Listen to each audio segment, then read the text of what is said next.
जगदीश त्रिवेदी के बिल्कुल नए वीडियोस के लिए सर्च करें Jagdish Trivedi official YouTube channel. Search करें, लाइक करें, फॉरवर्ड करें और हाँ, सब्सक्राइब करना ना भूलें। Jagdish Trivedi official channel. હાસ્ય રસિક મુરબ્બીઓ, માતાઓ, ભાઈઓ, બહેનો અને ભૂલકાઓ, આપ સૌને આપના મિત્ર જગદીશ ત્રિવેદીના સહર્ષ નમસ્કાર। આજે 14મી ફેબ્રુઆરી 2021 વેલેન્ટાઇન ડે। આમ તો જો કે પશ્ચિમનો આ તહેવાર છે। વેલેન્ટાઇન નામના પશ્ચિમના એક સંત એની સાથે જોડાયેલો આ તહેવાર છે, પણ આખું વિશ્વ એને પ્રેમના પર્વ તરીકે ઉજવે છે। આમ તો જો કે તમારા હૃદયમાં જે દિવસે પ્રેમ પ્રગટે એ જ વેલેન્ટાઇન ડે। 14મી ફેબ્રુઆરી સુધી રાહ ન જોવાની હોય સાહેબ। આપણા માટે તો 365 દિવસ વેલેન્ટાઇન ડે। આપણે બધાને પ્રેમ કરવા માટે જન્મ લીધો છે, પ્રકૃતિને, ઈશ્વરને, મા બાપને, પડોશીને। આપણા માટે તો દરેક દિવસ વેલેન્ટાઇન ડે છે। અને પરણી જાય એના માટે વેલણ ટાઈટ। કુંવારાને વેલેન્ટાઇન અને પરણેલાને વેલણ ટાઈટ। એને પછી વેલેન્ટાઇન જેવું હોય જ નહીં કાંઈ। એક છોકરાનું હક પણ થયું, આમ કવિ હૃદય તે પ્રેમ પત્ર જૂના જમાનામાં લખતા। હવે તો આ મોબાઈલ આવ્યા એમાં હાવ પ્રેમ પત્ર બંધ થઈ ગયા। નહીતર પેલા આમ કેવા ઉભરા આવતા, હક પણ થાય ને ત્યાં તો 8-10 ઘા કાગળ લઈ આવે। આ કાગળનું માપ જે ઘા કહેવાય ઈ હજી આ ઇંગ્લિશ મીડિયમ વાળાને ખબર જ નથી। ઘા એટલે થ્રો સમજે। 8-10 ઘા કાગળ લઈ આવે અને આમ મામલતદારને, કલેક્ટરને અરજી કરતો એમ હાંસિયો પાડ્યો। પ્રેમ પત્ર લખવામાં વનથળનો હાંસિયો પાડે। અને પાછો ડ્રોઈંગનો શોખ હોય એટલે કલરિંગ સ્કેચ પેન લઈ આવ્યો હોય, નામ પર્વત દોર્યા હોય, એની પાછળથી સૂરજ ઉગતો હોય, નાની નાની 2 નાળિયેરી દોરી હોય, પડખે નાનકડું મંદિર હોય, મંદિર પાસેથી આમ નદી જાતી હોય, નદીમાં હોડીમાં 2 જ બેઠા હોય। નાળિયેરી ઉપર આમ પક્ષી દોરે તો પક્ષી 2 જ બેઠા હોય। બધું આમ વિશ્વ આખું એને આમ યુગલ દેખાવા માંડે।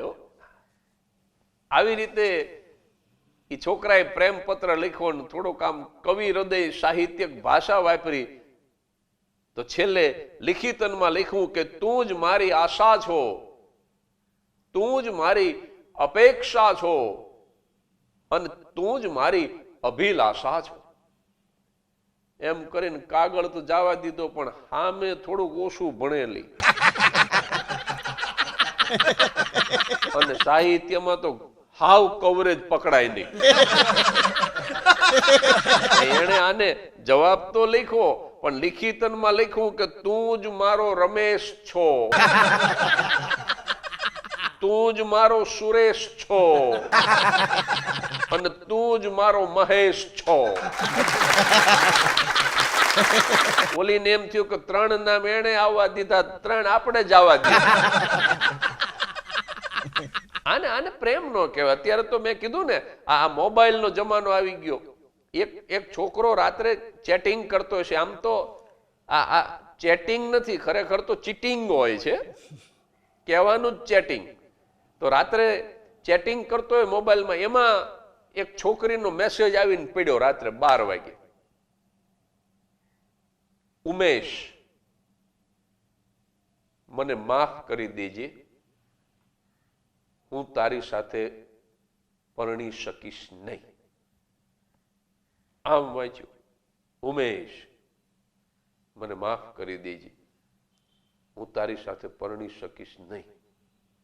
ત્યાણે તરત જવાબ લખ્યો, ઈ કે હું ક્યાં ઉમેશ છું, હું તો સુરેશ છું. ઓલીનો પાછો જવાબ આવ્યો, ઈ કે સુરેશ તું પણ મને માફ કરી દેજે, તારી સાથે પણ પરણી શકીશ નહીં. અને બીજો એક મેસેજ આવ્યો કે આ વાત ઉમેશ ને કરી દેજે. મારે જુદો મેસેજ કરવો નહીં. આને પ્રેમ નો કહેવાય. અને દીકરીઓ જ આવી હોય એવું નથી, દીકરાઓ તો આના કરતા વધારે પાછા આને ટપી જાય એવા હોય. એક છોકરીએ એક છોકરાને જઈને કીધું કે હવે આપણા સંબંધો ટકશે નહીં અને આપણે પરણી પણ નહીં શકીએ, પ્લીઝ મેં તને જે કઈ લવ લેટર લખીને આપ્યા છે એ તું મને પાછા આપી દે. હવે જો છોકરા કેવા હોય, ઓલાએ પીપ ઊંધું વાળ્યું, આ ઢગલો પડ્યો એમાંથી તારા હોય એ વીણી લે. આને પ્રેમ કહેવાય? આને નકરો વેમ કહેવાય. પ્રેમ તો કોને કહેવાય સાહેબ? અકબર અને બિરબલ એક જંગલમાંથી પસાર થતા હતા. એક ખાડો જોયો, ખાડામાં તાજું સુકાઈ ગયેલું પાણી હતું અને પક્ષીનું એક યુગલ, એક નર પક્ષી અને એક માદા પક્ષી બે મરેલા પડ્યા હતા, નિષ્પ્રાણ પડ્યા હતા. આ દ્રશ્ય જોઈ અને અકબર બિરબલને પૂછે છે, જુઓ એક જ દોહામાં સવાલ છે અને એક જ દોહામાં જવાબ છે, પણ આપણા લોક સાહિત્યની તાકાત તમે જોજો કે બે જ દોહામાં તમને પ્રેમની વ્યાખ્યા મળી જાય. What is the definition of લવ? અકબર શું પૂછે છે કે નહીં પારાધી ફાંસલા और नहीं बदन पे बाण. એ બિરબલ, અહીંયા કોઈ પારાધીએ જાળ નથી બિછાવી કે આ પક્ષીના શરીર ઉપર તીર નથી વાગ્યા. આ યુગલ જે મરેલું પડ્યું છે નર અને માદા, અહીંયા જાળ નથી, અહીંયા તીર નથી. નહીં પારાધી ફાંસલા और नहीं बदन पे बाण, तो कितबिद बिरबल छोड़ दे इस युगल ने प्राण. આ યુગલ મર્યું કેવી રીતે? અને બિરબલ તો હાજર જવાબી હતા. એમણે બહુ સરસ જવાબ આપ્યો કે નીર થોડો और नेह ઘણો, તન દો થે એક પ્રાણ. એ જહાપના, અહીંયા પાણી બહુ ઓછું હશે, આ ખાડામાં નીર પાણી બહુ ઓછું હશે અને બે પક્ષી વચ્ચેનો પરસ્પર પ્રેમ ઘણો વધારે હશે. નીર થોડો और नेह ઘણો, તન દો થે એક પ્રાણ. તું પી કહત ही दोनों ने छोड़े प्राण.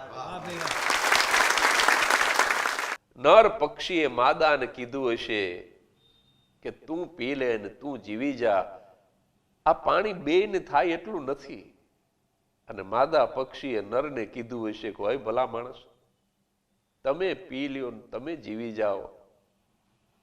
આમ બે એકબીજાને તું પી કરતા હશે અને પાણી હુકાઈ ગયું હશે. આને પ્રેમ કહેવાય. પણ હમણાં એક શેઠાણીને કીધું કે હવે આ ડ્રાઈવરને મારે છૂટો કરી દેવો. શેઠાણી કે શું થયું? અરે કે એના હાથે મરતા મરતા આજ ત્રીજી વખત બચ્યો. શેઠાણી એટલું જ બોલ્યા કે હશે બિચારાને એક તક વધારે આપો. ચોથી વખતમાં મારો ચૂડલો ભાંગવાનો લખ્યો હશે, ભાંગી જાય. આને પ્રેમ નો કહેવાય, આને નકરો વેમ કહેવાય. એક મોટરની પાછળ શારદા કૃપા લખેલું, હું કલાકાર, સરસ્વતીનો નાનકડો ઉપાસક. મને એ ભાઈ ઉપર બહુ માન થઈ ગયું. મેં કીધું તમે સરસ્વતીના ભક્ત લાગો છો, આ શારદા કૃપા લખ્યું. મને કે શારદા એટલે સરસ્વતી નહીં. મેં કીધું તો? મને કે મારા ઘરના ગુજરી ગયા એનું નામ શારદા હતું. તમે કીધું એની કૃપા? મને કે એનો વીમો પાક્યો. એનો વીમો પાક્યો, એમાંથી આ ગાડી લીધી અને હવે જે નવી લાવ્યો છું ને એનો તો મોટી રકમનો લીધો છે. આનાથી ને મોટી એસયુવી લેવી છે. મને કે તમે પ્રાર્થના કરો કલાકાર કે એનો પાકી જાય. મેં કીધું એનો વીમો પાકી, પેલા તું પાકી જઈશ. એટલે આને પ્રેમ ન કહેવાય સાહેબ. પ્રેમ તો કોને કહેવાય કે પ્રણયની સર્વથી પહેલી કહાણી થઈ ગઈ આંખો, અને ભાષા થઈ ગઈ દૃષ્ટિ, અને વાણી થઈ ગઈ આંખો. બધાના જીવનની અંદર પવિત્ર કહી શકાય એવો પ્રેમ પ્રગટે એવી વેલેન્ટાઇન ડે ના દિવસે શુભકામના સાથે પ્રેમ પર્વ મુબારક હો. નમસ્કાર.